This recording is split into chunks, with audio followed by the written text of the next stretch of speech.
Allez les amis, on est parti pour résoudre des équations avec x au cube et on va voir que cette résolution d'équation elle peut s'exprimer différemment comme on l'a mis en dessous. On s'y met tout de suite.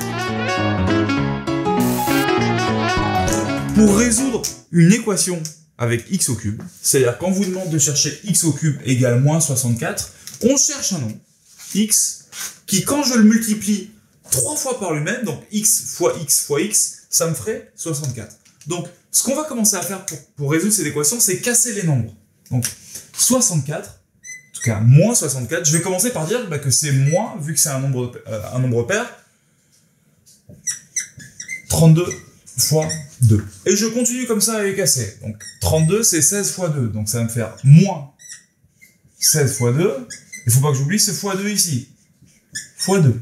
Je continue. 16, c'est 8 fois 2, moins 8 fois 2, fois 2, fois 2. Et enfin, 8, c'est 2 fois 2 fois 2. Donc je vais me retrouver avec 2 fois 2 fois 2, moins 2 fois 2 fois 2, fois ça. Ok, donc 64, c'est 2 fois 2 fois 2 fois 2 fois 2 fois 2. Je cherche un nombre qui, quand je le multiplie 3 fois par lui-même, me fasse 64. Donc je vais essayer de grouper là-dedans pour faire 3 paquets. Ça tombe bien, des deux, j'en ai 2, 4 et 6. Donc je vais me dire que c'est moins 2 fois 2, donc moins 4, fois 2 fois 2, 4, fois 2 fois 2, 4. Ça commence à y ressembler, ça fait moins 4, fois 4, fois 4. Sauf que le problème, c'est que j'ai pas 3 fois le même nombre. En réalité, j'ai moins 4, puis j'ai 4, puis j'ai 4. Moins 4 et 4, c'est pas la même chose. C'est pas grave, parce que je vais utiliser le fait que moins 4 fois moins 4, vu que les moins vont s'annuler, c'est la même chose que 4 fois 4. Donc 4 fois 4, ça va me faire moins 4 fois moins 4. Et je me retrouve bien avec un nombre qui est mis au cube et qui me donne moins 64. Donc moins 64, sa racine cubique, c'est-à-dire le nombre qui, quand je le mets au cube, me fait 64, c'est moins 4. Et c'est gagné.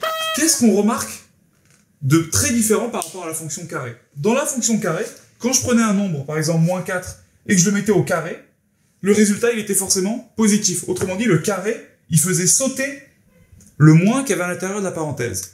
C'est pas le cas de la fonction cube. La fonction cube, elle vous fait pas sauter les moins. Si vous avez un nombre négatif, que vous le passez dans la fonction cube, il va rester négatif.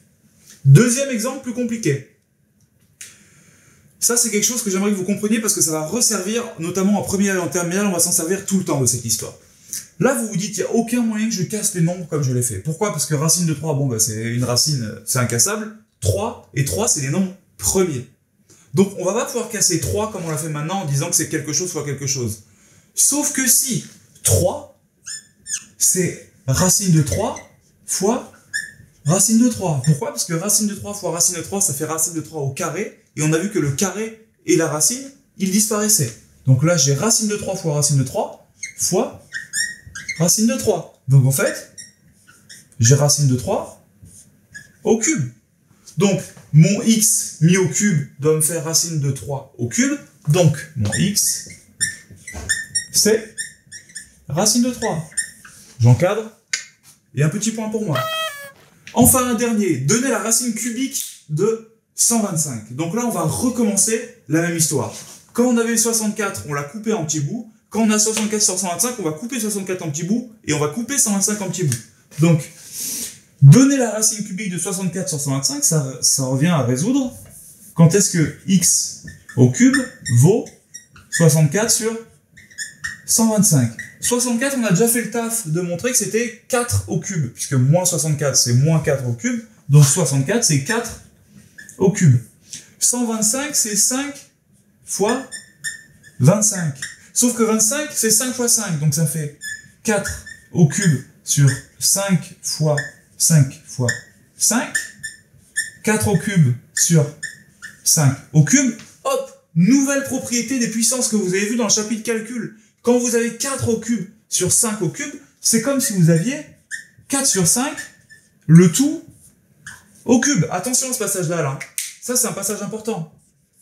Du coup, on cherchait un nombre qui, quand je le mets au cube, fasse 64 sur 125, sauf que 64 sur 125, ça fait 4 sur 5 au cube. Du coup, la solution de cette équation, c'est x égale 4 cinquièmes. J'encadre et j'ai les 3 points de mon contrôle.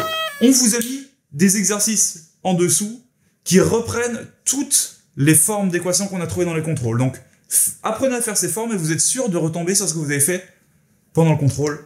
À vous de jouer, vous êtes des machines. Now go!